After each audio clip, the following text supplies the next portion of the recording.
इसको रामायण करके कहते हैं, तो केवल भारतवर्ष क्या प्राय विश्व में कोने कोने में रामचरित छाया हुआ है। ऐसे कहा गया है कि रामचरित जिसको रामायण कहते हैं, उसको पढ़ने से, सुनने से, समझने से मनुष्य में मनुष्यत्व आता है। पहले मनुष्य बनता है, बाद में भक्त बनेगा। पहले मनुष्यत्व बनो, पशुत्व से मनुष्यत्व को आने के लिए भगवान राम के चरित्र श्रवण करना चाहिए। नहीं तो हम 2 लेग्ड एनिमल हैं, 2 पैर वाले पशु हैं। अगर मनुष्यता आना चाहते हैं, इंसानियत आना चाहते हैं, लाना चाहते हैं, तो राम के आदर्श चरित्र सुनना जानना चाहिए। श्री राम अपने जीवन काल में एक भगवान तो थे ही, जब पुत्र रूप में प्रकट हुए तो आदर्श पुत्र हुए, एक आदर्श बालक हुए, एक आदर्श छात्र हुए और एक आदर्श पति हुए, आदर्श राजा हुए। हर प्रकार के आदर्श है, किसी चीज में कोई कमी नहीं। योद्धा भी हो, जो भी कुछ किए उसमें सबसे टप पर रहे, बिल्कुल मर्यादा पर रहते हैं। भगवान कृष्ण है, मर्यादा तोड़ने वाले होते हैं, वो कुछ नहीं छोड़ते। जो जो नहीं कर पाए बोले मैं आऊँगा अगले में करूँगा, अभी नहीं कर पाऊँगा, अभी तभी आके करूँगा। तो भगवान श्री राम है, उनके चरित्र से मुझे बोल रहे थे रामायण से कुछ शिक्षा। रामायण तो केवल शिक्षाप्रद है, उसमें तो कुछ ऐसा चीज़ है ही नहीं जो ना सीख सके। आमूल चूल केवल शिक्षा में भरा पड़ा है, किसी एक चीज़ में किसी कमी नहीं कहीं पे।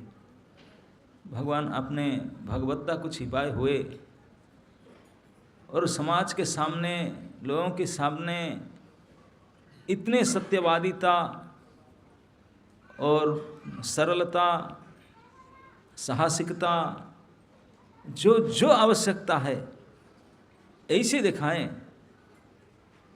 कि उनको घर के बड़े बेटे थे, उनको राजा बनाने के लिए जब दशरथ महाराज ने विचार किए,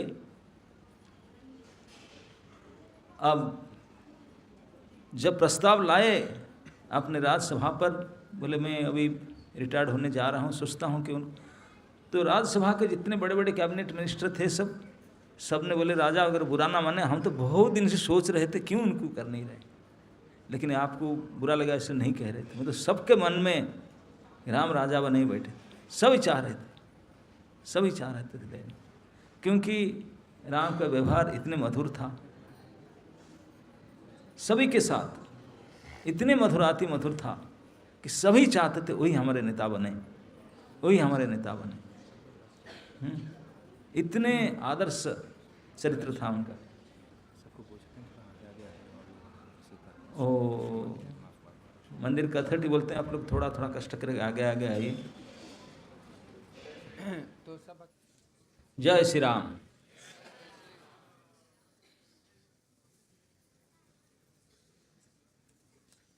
बता रहा था कि जब ये प्रस्ताव लाया गया राज्यसभा में, तभी सारे राज्यसभा के सदस्य इतने प्रसन्न होकर के राजा को बोले कि हम सभी चाहते हैं बहुत दिन से। और जब पता चला कि उनसे डिसीजन किया गया, जो कुलगुरु थे वशिष्ठ जी, बोले कोई तिथि निर्णय कीजिए, कोई डेट फाइनल कीजिए। बोले उनके लिए डेट, कोई भी डेट हो धन्य हो जाएगा। आप बोले कब काली करने है, हो जाएगा। भगवान के लिए कोई शुभ दिन देखना नहीं होता, दिन भगवान के काम में आकर के शुभ हो जाते हैं। हम कोई काम करने के लिए शुभ दिन, शुभ तिथि, लग्न ढूंढते हैं, लेकिन भगवान के लिए सारे तिथि, लग्न, वार, दिन सब अपने आप शुभ हो जाते हैं, क्योंकि भगवान के काम के लिए जो भगवान सर्व मंगलमय है। इसलिए भगवान राम को कहते हैं ना, मंगल भवन अमंगल हारी। मंगल के घर है, गोडाउन है मंगल के, और अमंगल को हरण करने वाले। तो इसलिए भगवान श्री राम को सुनना, उनके नाम बोलना, उनके आदर्श को सुनना, उसी के आदर्श पर चलना, ये केवल मंगलमय है, मंगलमय है, उसमें अमंगलता है कहाँ? जब उनको घोषणा किया गया और डेट फाइनल हो गया कि काल सुबह अब लेट नहीं करेंगे, सब अपना काल ही होगा, क्या होगा ना, राम अभिषेक होगा, भगवान श्री राम का युवराज पद पर राज्याभिषेक किया जाएगा। और पूरे देश में घोषणा कर दिया गया। जैसे देश में घोषणा कर दिया गया दिन के समय में, सारे लोग इतने खुश हो गए, सभी अपना अपना घर सजाने लगे। सभी लोग अपना अपने, जैसे कोई त्यौहार है, त्यौहार फिर कुछ नहीं है, क्योंकि हमारा राम राजा बनेंगे। इतने सुंदर अवसर फिर कहाँ मिलेगा? जीवन में एक बार तो अभिषेक, राज्याभिषेक होगा। तो इसलिए सब घर सजाने लगे। जिनके जितने जितने रिश्तेदार सब दूर दूर थे, सबको तो स्मार्टफोन भी नहीं था, जैसे भी सबको खबर किए कि आओ जीवन में एक बार जब आंखें देख लो राम के राज्याभिषेक, नहीं तो फिर नहीं मिलेगा। आंख खुलकर देख लो, कुछ देखना है तो राम के अभिषेक देख लो। अभी आने वाले आप तो राज्याभिषेक नहीं, तब तक कम से कम राम मंदिर में अभिषेक देखेंगे, आप लोग देख लेना चाहिए, है ना? नहीं, पूरे राम दरबार के अभिषेक होगा पंचामृत से। तो अभिषेक की तैयारी इतने बड़ी से कि लोग पूरे अयोध्या और निकटवर्ती जितने भी देश था, कोई रात नहीं सोए, सब भाग भाग आने लगे, क्योंकि जहाँ था जागा था, राज दरबार के आसपास सब अपने पोजीशन लेकर खड़े रहे, हमको देखना है। इतने लाखों लाखों संख्या भीड़ इकट्ठा होने लगे देखने के लिए लोग, और मानते थे कि हमारे जीवन के सबसे शुभ क्षण वही है कि जय भगवान राम के राज्याभिषेक हम दर्शन करेंगे। ये हमारे जीवन में सबसे बड़ी इवेंट रहेगा। लेकिन आपको पता है, भगवान राम के जो कुल था, वो कुल का नाम है सूर्यवंश। और सूर्य उदय होने से पहले क्या घटना हो गया उस रात को, पता है ना? कुछ गड़बड़ हो गया। अब सारे प्रजा, राजा से लेकर सब मंगल से थे, लेकिन कहीं ना कहीं अमंगल आया, ताकि रात रात ऐसा कुछ गड़बड़ हो गया। और सुबह रात रात तो कैकेयी और दशरथ उनका जो हुआ हम पूरा नहीं बोले, लेकिन सुबह बुलवा करके राम जी को बुलाना पड़ा। वो फास्टिंग करके थे सीताराम के अभिषेक के लिए, उनको कुलगुरु बताए थे कि आप व्रत धारण करके, व्रत सुबह सुबह अर्ली मॉर्निंग गए और ये अवस्था देखे पिता माता का, और वहाँ से आदेश प्राप्त हुआ कि आप बलकल वनवेश धारण करके वन चले जाओ 14 साल तक। तो राम के मन में कोई फर्क नहीं आया। राम बोले माँ कैकेयी को, बोले माँ इसने पिताजी को इतना कष्ट क्यों दिया आपने? आपका क्या विश्वास नहीं था? आपके बात मैं नहीं मानूंगा, अब मुझे बोल दिए होते मैं चला जाता, उसमें कौन सा बड़ी बात है ना? उनका मन में कोई विकार नहीं हुआ, चाहे उनको अयोध्या के राजा बने चाहे वनवास में जाए, उनके लिए दोनों समान था, कोई फर्क नहीं पड़ा उनको, किसी प्रकार के कुछ नहीं था। लेकिन जब आ रहे थे, किसी को नहीं पता था, वो खुशी खुशी से भगवान आ रहे थे। बोले ठीक है मैं जा रहा हूँ, थोड़े मुझे माँ से तो बताना पड़ेगा। माँ कौशल्या ने अपने भवन में जितने बड़े बड़े ब्राह्मण ऋषि मुनि बुला करके भंडारा, खूब दान दक्षिणा चलता था कि आज अभिषेक है, इतने बड़े मंगल कृत्य होगा, मेरे बेटा आज राजा बनने वाले जा रहा है। इसलिए माँ खुशी से खूब दान दक्षिणा चल रहा है, पता नहीं कि क्या होगा। सुबह होने से पहले खूब चल रहा है। और राम जी जा रहे हैं माँ से विदा बोलने के लिए कि मैं अभिषेक तो नहीं होगा, मैं ड्रेस ले आया, बलकल वेश धारण करके मैं जंगल जा रहा। जब पहुँचे कौशल्या भवन में, माँ कौशल्या देखा इस समय में बेटा राम कैसे आया, इस समय तो आते नहीं हैं।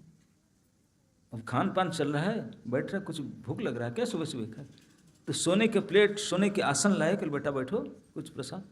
बोले नहीं मैं अभी इस आसन में बैठ नहीं सकता, ये प्रसाद खा भी नहीं सकता। मैं आया हूँ आपसे परमिशन लेने के लिए कि मैं तो अभी अयोध्या के राजा नहीं बन के राजा बन गया।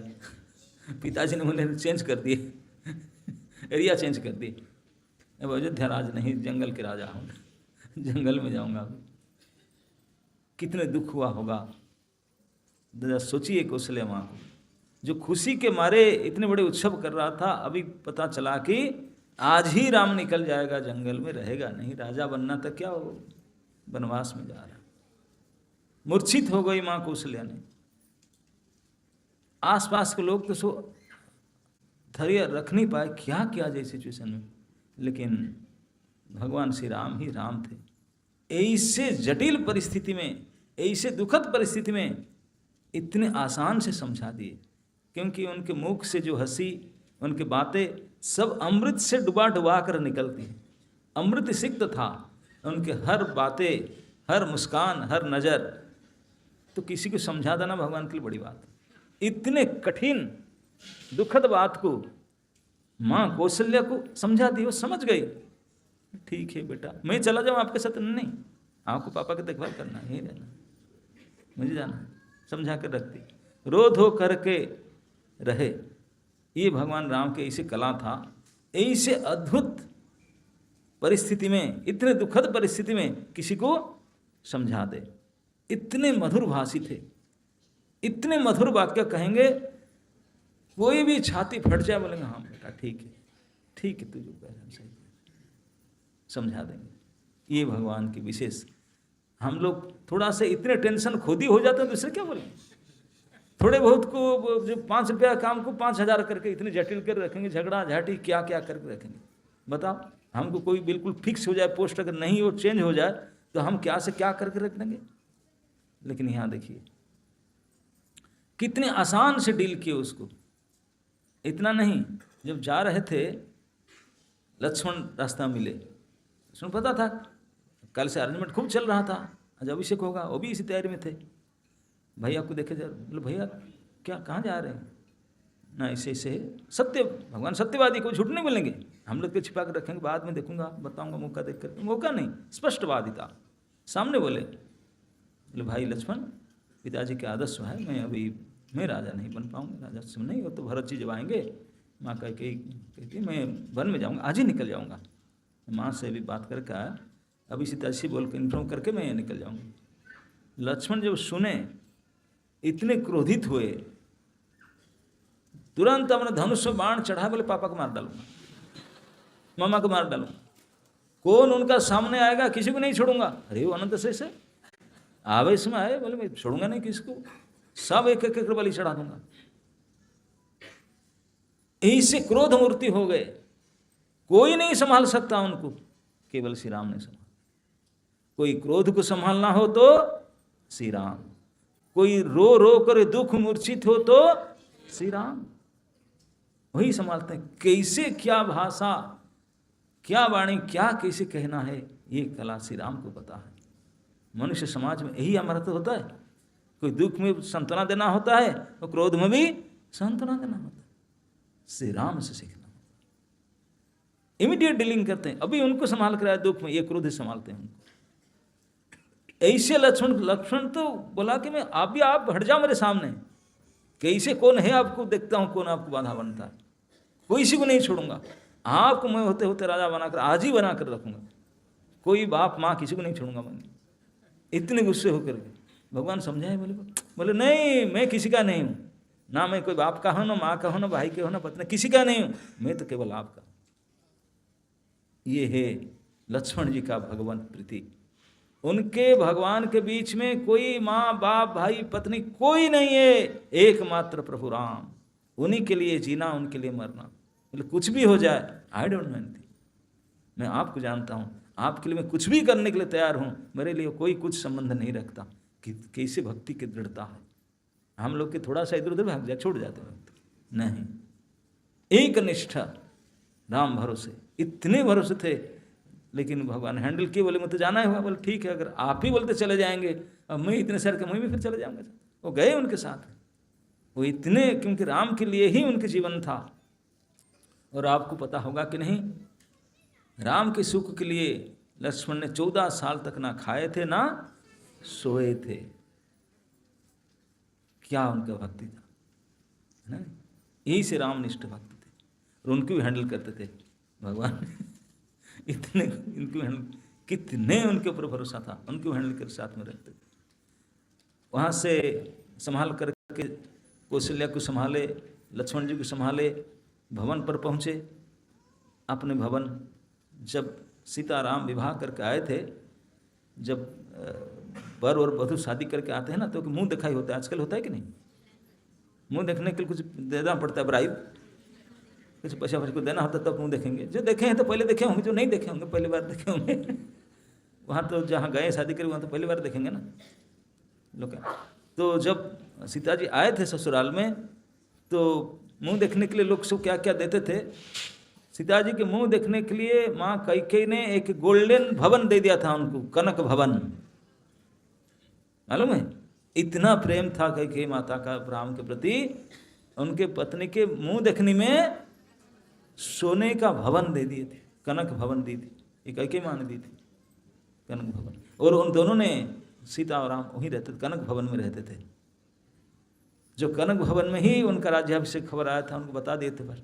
तो वहाँ गए सीता जी को मिलने के लिए कि निकलना होगा, क्योंकि माँ कैकेयी ने बोले थे कि सुबह सुबह निकल जाना, सूर्य उदय के समय अब निकल जाना होगा, लेट नहीं करना। तो बोले कि हम चला जाऊँगा, जाके बात करके आता हूँ, निकल जाता हूँ।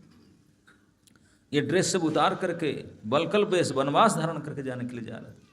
जब भवन में गए, सीता जी तो रात से फास्टिंग की थी, राम भी फास्टिंग थे। राम सुबह सुबह उठकर चले गए थे पिताजी के भवन में।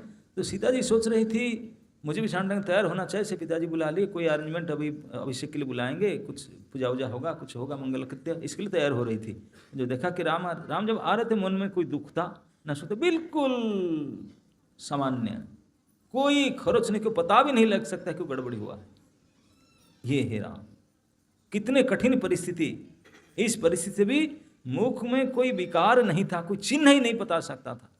माँ को भी हैंडल किए, भाई को भी हैंडल किए, पिता माता दोनों को हैंडल करके आए, तो पता ही नहीं चलता है कुछ विशेष घटना। नॉर्मल इस भाव से सीता जी, उनके पत्नी तक कोई बचाने पे कुछ गड़बड़ है ना? नहीं, बिल्कुल हंसमुख शांत सरल बदन था।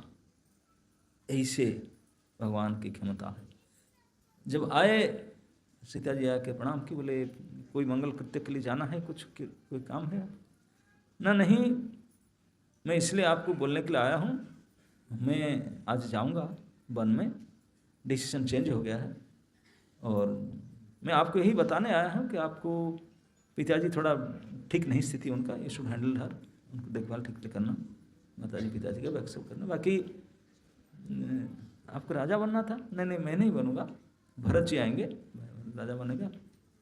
और मैं आपको इसलिए बोलने के लिए आया हूँ, भरत जी से अच्छे हैं, मैं जानता हूँ, ही इज गुड बॉय। अगर आपका उनके साथ एडजस्ट करके चलाओ तो अच्छा है, अगर नहीं भी चलता, मैं अभी तुझे परमिशन देता हूँ, आप you can go back to your house, मतलब जनकपुर जा सकते हैं। अब ऐसे वो अच्छे हैं, लेकिन यहाँ रहकर अगर माता पिता की देखभाल करो, क्योंकि मैं देख कर आया उनकी स्थिति गंभीर है, मैं तो नहीं रह पाता हूँ, और आप उनकी देखभाल करना। ये सीता जी को उपदेश दे रहे थे भगवान राम ने। सीता जी समझ गए कि बात कुछ हो रही है, उनके मुंह से तो कुछ पता नहीं चलता, वाणी से पता चलता है कि अभी तो सब चैन चान हो गया, छोड़कर मुझे जा रहे हैं, जंगल में जा रहे हैं, कब तक जाना? 14 साल तक मैं जाऊँगा। भरत अभी आए नहीं, उनके पास मैसेज है, वो आएंगे, वो राजा बनेंगे। कितने दुख हुआ होगा जो मैसेज काल आज सुबह राजा बनने के लिए तैयारी सब चल रहा है, अब फास्टिंग करके हैं, नहा धो करके व्रत रखें कि अभी थोड़ी देर में जाएंगे, अभिषेक उत्सव होगा, अब मैसेज आ रहा है कि वनवास, दंड मिल गया आपको। और भगवान बोलते मुझे दंड मिला, आपको नहीं, आपके यहाँ रह करके संभालना, परिवार में जा। कैसा अवस्था सीता जी का हुआ होगा। सीता जी ने सुनी राम से बात, सुन करके बोली प्रभु ठीक है, आप जो बताना था मुझे बता दिए, मेरे से कुछ सुनेंगे ना ऐसे चले जाएंगे? अगर आपका आज्ञा हो तो मैं कुछ बोलूं, कुछ सुनना चाहेंगे मेरे से?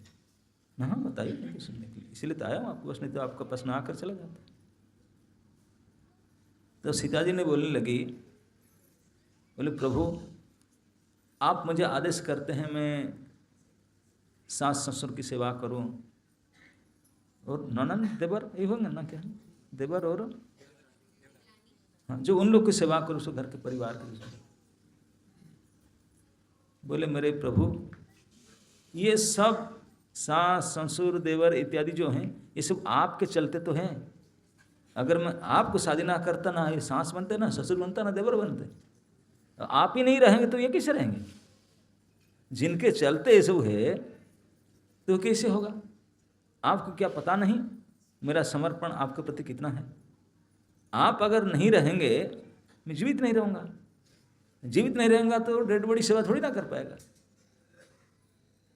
और आप बोलते हैं कि नहीं, एक पत्नी का धर्म मुझे बताते हैं। मैं पूछ रहा हूं कि पत्नी के धर्म केवल यही है ना? पत्नी का धर्म पति का आदेश पालन करना है। राम जी को निरुत्तर कर दिए सीता जी ने बात करके, और बोले कि अगर आप ही जाना चाहते मुझे भी साथ में नहीं कर सकते। तो राम जी ने उनको समझाने लगे, जंगल में जाना इतना आसान नहीं है, एक राजभवन नहीं है यहाँ ऑल आउट लगा करके बेड में सो जाना। यहाँ बेड शीट भी नहीं मिलेगा, खटिया नहीं मिलेगा, खाना चलना, ये सब उनमें सारे कठिनाई बताने लगे। फिर भी माँ सीता ने बोली, कठिनाई जितने भी हो एक साथ में हो, और पति के साथ एक है। पति की छोड़ करके राजभवन में रहना ये मेरे लिए विष सदृश है, और इस सारे सुख को छोड़ करके पति चरण में रहना वही मेरे लिए सर्वश्रेष्ठ सुख है। और सीता जी ने तभी बताई थी कि प्रभु आपके इस अवतार का जो मुख्य उद्देश्य है, आप वन में जा रहे हैं, लेकिन मुझे साथ में लीजिए, मैं एडवांस पार्टी में रहूँगा। श्लोक में कही, अग्रगमिष्यामि, मैं आगे आगे चलूँगी, तब आपके कार्य सफल होगा। अब मुझे साथ में लीजिए। आगे क्यों चलेगी ना? आगे चल करके रास्ते में जो कृषक कंकण, जो सो कंकण कांटे वो के लिए चीज़ होगा, उसको सब मेरे पैर में कुचल दूंगी, फिर आप आराम से चल सकते हैं। इस रास्ता को साफ कर दूंगी आगे चल करके, तो मुझे लीजिए साथ में। जब सीता जी को भगवान ने लिए साथ में, राजी हुए। सीता जी आगे चल रही थी क्या? नहीं चल रही थी ना, तो क्यों बोल रही थी मैं आगे चलूंगी? उसका सीता जी झूठ थोड़ी बोलती। अग्रगमिष्यामि मुनयाम कृषकंकणम, आपके जो रास्ते में कठिनाई है उसको सब खंडित करके मैं आगे चल करके सारे सीधा करूंगी, आपकी जो लक्ष्य उसको पूरा करूंगी। उनका कहने का उद्देश्य था, भगवान राम प्रकट हुए थे राजा बनने के लिए नहीं, सीतापति बनने के लिए नहीं, वो आए थे रावण को मारने के लिए। उनका प्रोजेक्ट था। नहीं तो हमें लगता है कि बताओ, जो मंगल के भवन है उन्हीं की रात बीतते ही इतने बड़े मंगल कैसे हुआ? अरे हम सोचते हैं अमंगल, पूरे विश्व के लिए मंगल, जो अमंगल का राक्षस बैठा था उसी को मिटाने के लिए जा रहे हैं, इसीलिए अमंगलहारी है। हम इस दृष्टि से सोचते नहीं हैं। सीता जी ने बोली राम को, आप रावण को बद्ध करने के लिए आए हैं, बाकी आपका प्रोजेक्ट दूसरा सबको नहीं जानता, मैं तो पता है। आप धराधाम में आए हैं वैकुंठ से, आपको ये महाअसुर रावण को विनाश करना है, ये बड़े उत्पात मचा रखा। तो ये काम को आप नहीं कर पाएंगे मेरे बिना, मुझे एडवांस स्टेट में जाना होगा। आप लंका जाने से पहले मैं आगे जाऊंगी, जा करके रास्ता साफ करूंगी, तब आप जाएंगे। आपका जो भी कंकड़ पत्थर है रास्ता में उसको सब ठीक ठाक करके पक्का करूंगी, तब आप जाकर जीत कर आएंगे। तो मुझे साथ में लीजिए। वो सचमुच एडवांस छोटी में गई, रावण के साथ पहले वो गई नहीं, तो फिर हनुमान गए, फिर क्या सारे वहाँ रही। जब तक लंका विजय नहीं हुआ, रावण संहार नहीं हुआ, तो पहले से जाकर के लंका में रही और पूरा विनाश करके आई। स्वर्ण लंका को विनाश करने के लिए पूरा एडवांस पार्टी में सीता गई थी। बोला आप काम मैं करूंगी तो मुझे साथ में लेकर जाइए, है कि नहीं? नहीं तो जो सीता देवी जो भगवान की काया छाया रूप में उनके साथ रहते हैं, वो कोई माया मृग से फंस थोड़ी सकते हैं। कैसे फंस? असंभव है। वो फंसना नहीं था, ये तो भगवत इच्छा था, पहले से प्लानिंग था, जाना ही था उनको। रावण वध करने के लिए उसको प्लानिंग था। वो सोचते हैं कि रावण सोचता था मैं माया में फंसा है सीता को, नहीं तुम फंसा माया से, तू फंसा नहीं, तुम ही फंसा। मैं सीता को पकड़ कर नहीं, सीता तुझे पकड़ करके लाया। ला करके माया को, तो महामाया को पकड़ करके तेरे साथ माया पकड़ के लाया, तुम्हारे इस देश में रहा, अभी कुछ ही समय में पूरा स्वर्ण लंका को तहस न करके सारे खत्म कर देगी। इसको वह नहीं जानता था, इसलिए अड़हंस पार्टी में आ रहे थे। ये भगवत शक्ति। भगवान ने अब सीता जब चली गई, इतने विकल होकर के रोने लगे, ढूंढने लगे। सीता सीता कहकर आप विलाप सर्ग पढ़े होंगे अरण्य कांड में, कितने विलाप, ऐसे विलाप कर रहे थे राम जी। दूसरे मनुष्य की बात तो छोड़ो, साक्षात भगवती पार्वती बोले ये कैसे मान सकता हूं भगवान है। शिव जी के साथ जा रहे थे, शिव जी प्रणाम किए, पार्वती बोले किसी प्रणाम था नहीं, प्रभु प्रभु ऐसे रो रहे हैं पत्नी के लिए। अरे को मनुष्य होता तो पेड़ पौधे को पूछ रहे हैं, पेड़ को पूछ रहे हैं मेरे पत्नी को देखें क्या। मेरे कोई पागल भी तो पेड़ को नहीं पूछेगा, पशु को नहीं पूछेगा, वो उनको पूछ रहे हैं, तो आप उनको राम करके प्रणाम कर रहे हैं। पार्वती का नाम तभी सती था, जानते कि नहीं। पहले नाम उनका दक्ष पुत्री के नाम, उनका नाम था सती। तो सती ने डाउट की, भगवान राम बोले देखो भाई डाउट, मैं तो जानता हूँ मेरे प्रभु को, आपको मैंने डाउट होता है। आप बोले मैं थोड़ा चेक करना चाहता हूँ। कर लो, मैं बैठा हूँ, करना जो कर लो। शंकर भगवान साइड आकर बैठ गए। सती ने सीता के रूप धारण कर ली, सीता का मेकअप करके गई। जब जब साक्षात दुर्गा जी ने मेकअप करेगी, उनका मेकअप ऐसे थोड़ी नहीं हमारे जैसे पैसे फल्स बांध कर जाएंगे, बिल्कुल हूबहू सीता की तरह हो गई। भगवान रहा रो रो कर विलाप कर रहे थे, उन्हीं के सामने जाकर चक्कर लगाई। वो बोले कि सीता को देखकर प्रसन्न हो जाएंगे, सीते आप कैसे इधर है, मैं तो रो रहा हूँ। भगवान राम पूछ नहीं रहे, उनको बार बार देख रहे हैं, वो पेड़ पौधे पशु को पूछ रहे हैं, उनको पूछ नहीं रहे।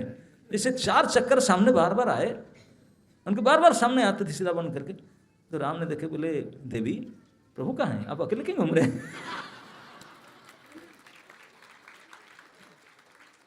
सती का डाउन होगा, बोले रे बाप पकड़ा गई हम तो। इतने मेकअप करने के बाद में ये रो रहे थे, मुझे मैं सीता के रूप में हूबहू सीता बनकर मुझे बोलते हैं कि आप अकेले क्यों घूम रहे हैं, प्रभु कहाँ हैं। अब तो समझ गया, अब कुछ परीक्षा लेने का था नहीं। तो किसी भी स्थिति में जब साक्षात माया ने माया करने जा रहे भगवान, एक वाणी में उनके माया के डाउन कर देते, उनके सामने टिक नहीं सके, है नहीं। इसलिए तो शंकर छोड़ दिए, बोले तुम, मैं तुझे कैसे रख सकता हूँ, मेरे प्रभु के सामने तू माँ बन करके गई मेकअप करके, तो तू माँ हो गई, मैं तुझे अभी स्वीकार नहीं कर सकता। तो शंकर जी चले गए, तब गई फिर तपस्या करके हिमालय की पुत्री बनी, पार्वती बनी। तब पहले तो सती थी। तो किसी भी स्थिति में ऐसे पागल होकर के रो रहे थे पत्नी विरह में, लेकिन फिर भी जब सती साक्षात परीक्षा करने गई तब पता चली तो साक्षात भगवान। भले बाहर से ऐसे रोने धोने करते हैं, लेकिन पूर्ण ज्ञानमय है। तो भगवान को कभी ऐसे प्रकार से देख करके हम लोग नहीं सोचना चाहिए भगवान ऐसे क्यों कर रहे। नहीं, भगवान हमेशा भगवान, वो कुछ भी ड्रामा कर सकते हैं, लेकिन भगवान। इसलिए भगवान को कभी हम क्यों नहीं पूछना चाहिए। अधिकांश मन में सोच, क्यों ऐसा किए, क्यों ऐसा किए, तुझे पूछकर करते क्या, क्यों ऐसा किए। कुछ दिन पहले मुझे एक व्यक्ति ने खूब बताया, मैं कुछ बता रहा था, बोला आप देखिए जो रावण था इतनी पापी था, इतने पाप किया, राम ने उसको वध करके अपने धाम ले गए, कैसे कर सकते, घोर अन्याय है, उनको तो बहुत दंड होना चाहिए था, इतने नरक बचना चाहिए था, इतने करना चाहिए था। मैं बोला हाँ, आप नहीं था ना, आपसे कंसल्ट नहीं किए, आप ज्यादा जानकार है राम से। भगवान बोलते हैं कि मैं अतीत को जानता हूँ, भविष्य को जानता हूँ और वर्तमान को जानता हूँ, लेकिन गड़बड़ है, मुझे कोई नहीं जानते।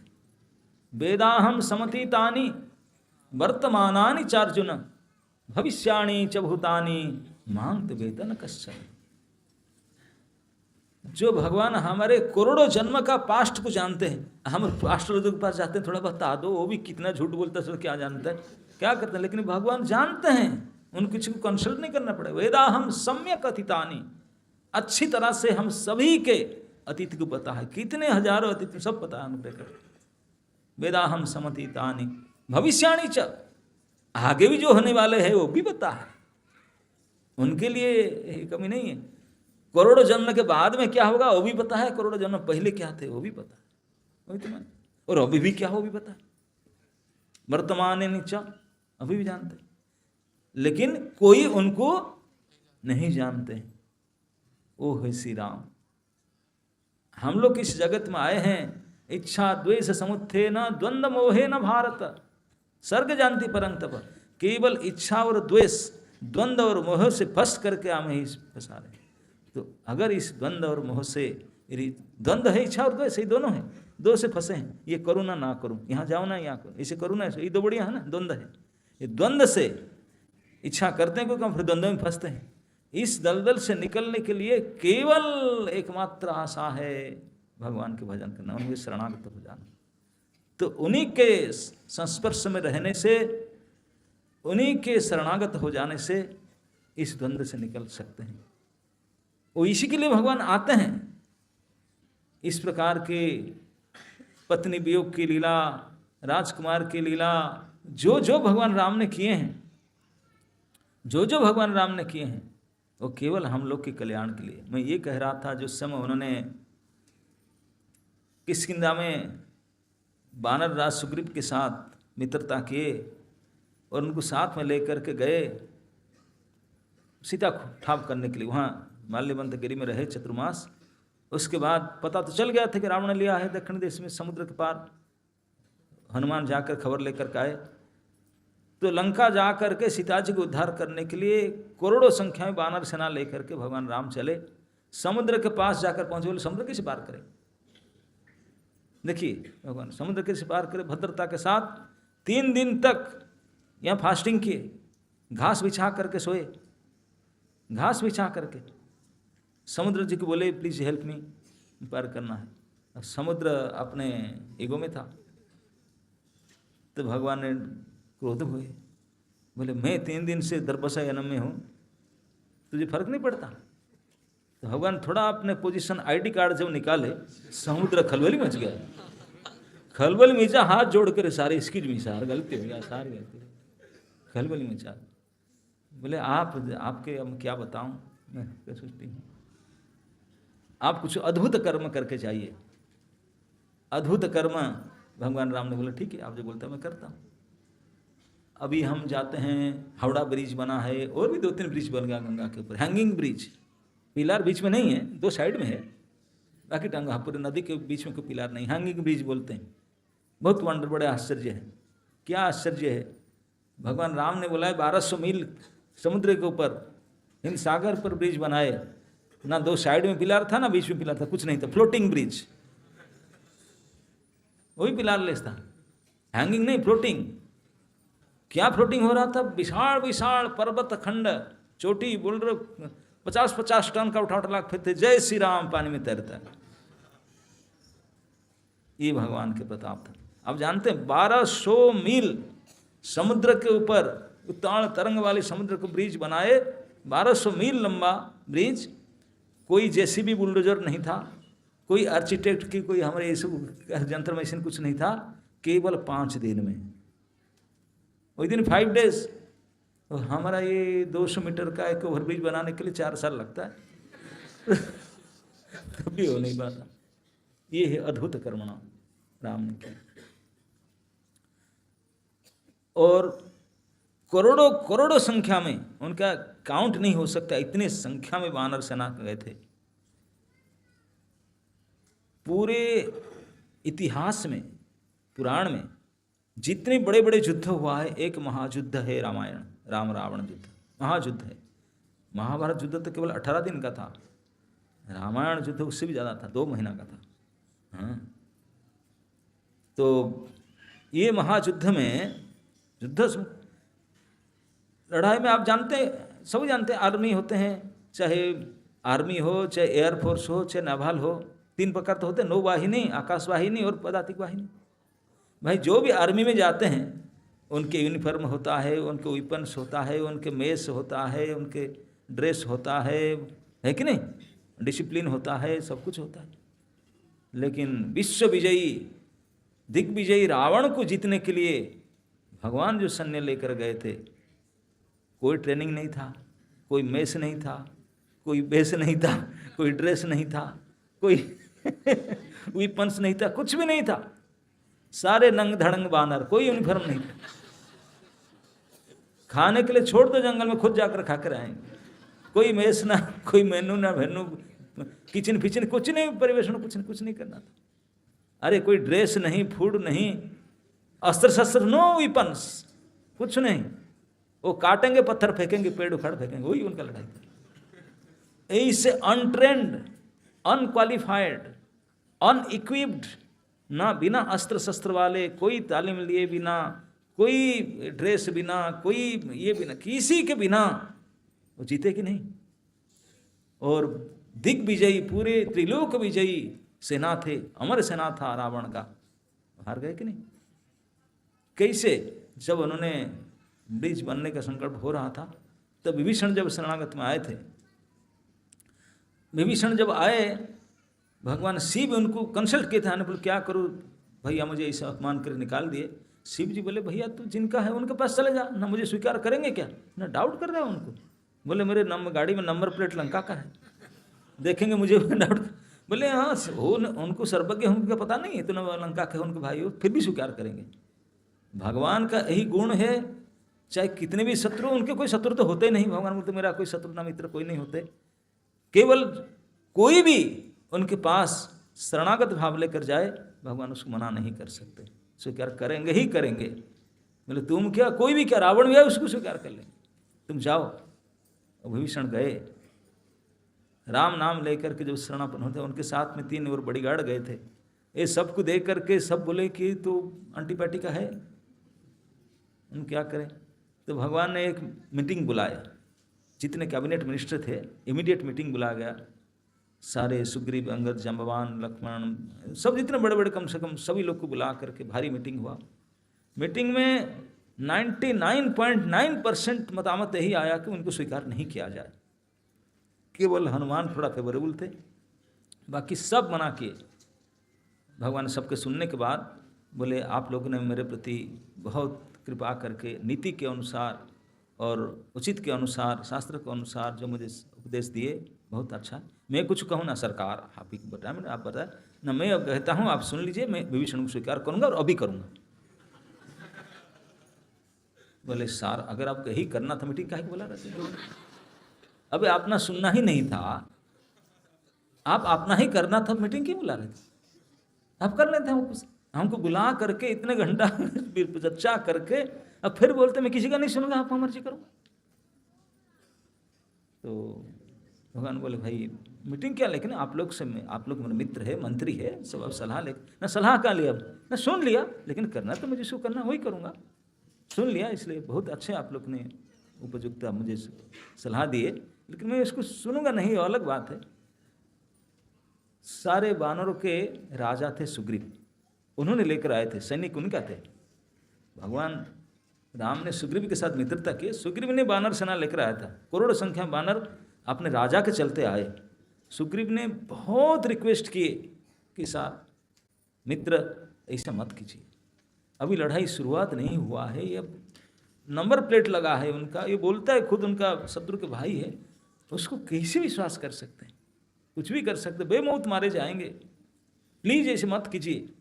हाथ जोड़ के बोला, भगवान माने नहीं, दोबारा रिक्वेस्ट किया पैर पकड़ करके, प्रभु जी नज़रबंदी में रख लीजिए, ऐसे मत कीजिए, थोड़ा देख लीजिए परीक्षा करके, ऐसे स्वीकार नहीं कीजिए। फिर नहीं माने, 3 बार रिक्वेस्ट करने के बाद भगवान नहीं माने। वानर राज सुग्रीव सोचे, बोले मेरे चलते सारे वानर से न मरे जाएंगे, ये तो बात मानते ही नहीं, अभी तो युद्ध शुरू ही नहीं हुआ, युद्ध होने से पहले ऐसे गड़बड़ करेंगे, ये तो बहुत बड़ा घाटा होगा, क्या करूं। मन में सोचने लगे, लगता है कि अब हम तो सुनते नहीं, मैं सारे में सन्नी को वापस ले जाता हूँ, बेचारे पत्नी पुत्र घर परिवार छोड़कर मेरे कहने पर आए हैं, दोस्त मुझे लगेगा, मैं उनको वापस ले चलता हूँ, भाई वो अपने जो करे, बात नहीं सुनते, उसे किसी करेंगे, इतनी गलती सोच रहे थे मन में। भगवान तो सर्वज्ञ शिरोमणि है।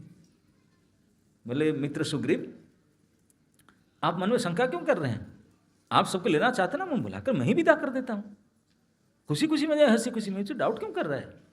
आप मन में है ना कि मैं विष्णु को स्वीकार करूंगा, से गलती होगा, ये विचारों के प्रश्न आज ही विदा करता हूँ, आप चले जाए, मैं विष्णु को तो स्वीकार करूंगा ही। उनको चमके सुग्रीव बोले प्रभु आप ऐसे बोलते हैं? तब भगवान ने एक ही पॉइंट पर बोले सुग्रीव, आप कभी ऐसा मन में न सोचना कि आप लोग मेरे साथ में आए, सेतु बनाए, और आप लोग के साथ जा करके रावण के साथ युद्ध करूंगा, लड़ा जीत कर सीता को उद्धार करूंगा, इसलिए लेकर आया। यही तो सभी सोचते, हम ही सोचते। बोले नहीं, ये नहीं, अगर मैं चाहूं तो यही बैठे बैठे, ना तो मैं कोदंड धारण करना पड़ेगा, शस्त्र भी धारण नहीं करूंगा, खड़ा भी नहीं हूं, बैठे बैठे पूरा हाथ भी नहीं, अंगुली के टिप ऑफ द फिंगर, अंगुली के अग्रभाग में बटन प्रेस करूंगा। केवल लंका में नहीं, पूरे ब्रह्मांड में जितने राक्षस है सब डिलीट हो जाएंगे, एक ही बटन प्रेस में। प्रोग्राम मेरे हाथ में, मेरे पास प्रोग्राम है, सॉफ्टवेयर सही तो खत्म हो जाएंगे सर, सब मर सकते हैं, ये अंगुल्याग्र में कोई सी लड़ाई भिड़ा जाए। और अगर मैं चाहूं कि ना मारूं तो वो भी हो सकता है, रावण आकर सीता जी को माफी मांगकर वहां छोड़कर चली जाएगी, वो भी कर सकता है। भगवान ने बोले बात, उसको सुन करके सभी हताश होकर देखने लगे। बोले प्रभु अगर ऐसा तो पर इतनी रोना धोना, हमको सब लेकर के ब्रिज बनाना, लड़ाई, सब क्या है कुछ चक्कर। भगवान बोले सुग्रीव और सभी लोग सुन लीजिए, ये कभी मन में मत सोचिए कि आप लोग मुझे हेल्प कर रहे हैं, मेरे लिए लड़ने के लिए आए हैं, मुझे मदद करें, ऐसा कुछ नहीं है, आपका कोई आवश्यकता नहीं। मैं तो बैठे बैठे वो खुद ही आकर सरेंडर कर जाता, लेकिन मैं इसलिए नहीं कर रहा हूँ, आप लोग सब कर रहा हूँ, तो आप लोग का कल्याण होगा, मेरे कुछ नहीं होगा। आप लोग जिन जिन प्राणियों ने, जिन जिन जीवात्माओं ने भगवान राम के लिए कुछ करेंगे तो उनका कल्याण होगा। राम का कल्याण होना नहीं, राम तो कल्याण गुण है ही है, उनका क्या कल्याण होगा? भगवान राम केवल आए हैं इसलिए हम लोग को यूज करके हमारा भला करने के लिए, हमारा उद्धार करने के लिए। ना सीता जी का कुछ होने वाला, ना राम का कुछ होने, उनको तो हमेशा ही वो अपने स्थान पर है।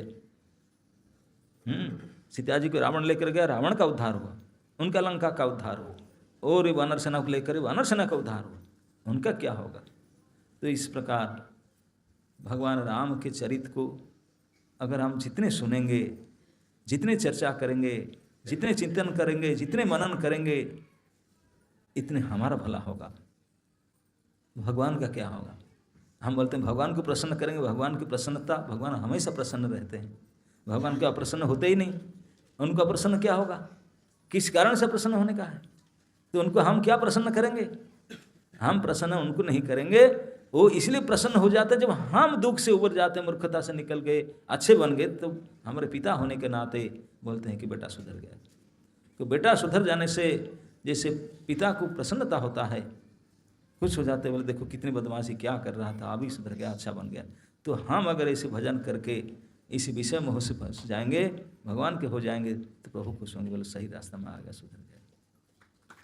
इसलिए ये मंदिर में आना, भगवान राम के दर्शन करना, राम का अभिषेक करना, पूजा करना, प्रणाम करना, यही तो भगवान बोलते हैं। कैसी तरह सुधार होगा, उद्धार होगा? बोले कुछ नहीं करना है, मेरे भक्त बन जाओ, मेरे नाम उच्चारण करो, मुझे प्रणाम करो, मुझे पूजा करो, बस। मन मना भव मद भक्त भव मदि आजी, बस 4 काम तो है, यही करना है। इसलिए इतने सुंदर दरबार बना करके टेम्पल में रखे हैं, यही 4 काम करने के लिए, बाकी घर में तो होता ही नहीं। इसीलिए सभी आपको मंदिर आना चाहिए बहुत संख्या में, यहीं आकर भक्त बनिए, यहीं आकर भगवान को प्रणाम कीजिए, भगवान को याजन पूजा कीजिए और भगवान को नमस्कार कीजिए, तभी हमारा जीवन सफल होगा। क्या सफल होगा? ना भगवान के पास चले जाए, फिर रोहिणी की टेंशन में थोड़ी रहना है ना। यहाँ कितने टेंशन है, कितने एडजस्टमेंट करते नहीं होता, इधर से उधर नहीं होता। तो यहाँ से निकलने के लिए उपाय है, अब जो हो रहा तो हो रहा है, होगा, उसे रोक नहीं सकते, केवल राम शरणम, श्री राम शरणम। श्री राम के शरण में आने के लिए श्री राम के महिमा को जानना होगा, सुनना होगा और उनके शरणागत हो जाओ, बस दैट्स इट। फिर दोबारा जन्म ही नहीं होगा। जन्म नहीं होगा तो फिर मरना नहीं, फिर पढ़ाई नहीं करना है, फिर नौकरी चाकरी करना नहीं, बीमारी होना नहीं, कुछ खत्म है ना। नहीं, जब खाता ही नहीं खुल गया फिर अड़ी क्या होगा खत्म हो जाए। तो सारे हमारे जन्म को खत्म कर दे, और जन्म ना हो ताकि हम इतनी परेशानी ना हो। हमारा जन्म को अगर नहीं होना चाहते हैं, सदा सदा लेके हमारा दोबारा जन्म ना हो इस संसार में, तो इसलिए भगवान की जन्म उत्सव करना होगा। तो इसलिए भगवान श्री राम के अभी जन्म उत्सव आने वाला है, उसको बड़े भव्य रूप से भगवान के राम जन्म उत्सव को अगर आप करेंगे, भगवान का जन्म नहीं होता लेकिन जन्म उत्सव हम करते हैं उन अजन्मा पुरुष के। लेकिन किस लिए जन्मोत्सव करते हैं कि उनके जन्मोत्सव करने से भगवान का जन्म होता नहीं, हमारा भी जन्म खत्म हो जाए और नहीं। इसलिए हम रामनवमी करेंगे, रामनवमी को भव्य रूप से करेंगे ताकि हमारा भी और इस दुनिया में आना ना हो। जय श्री राम।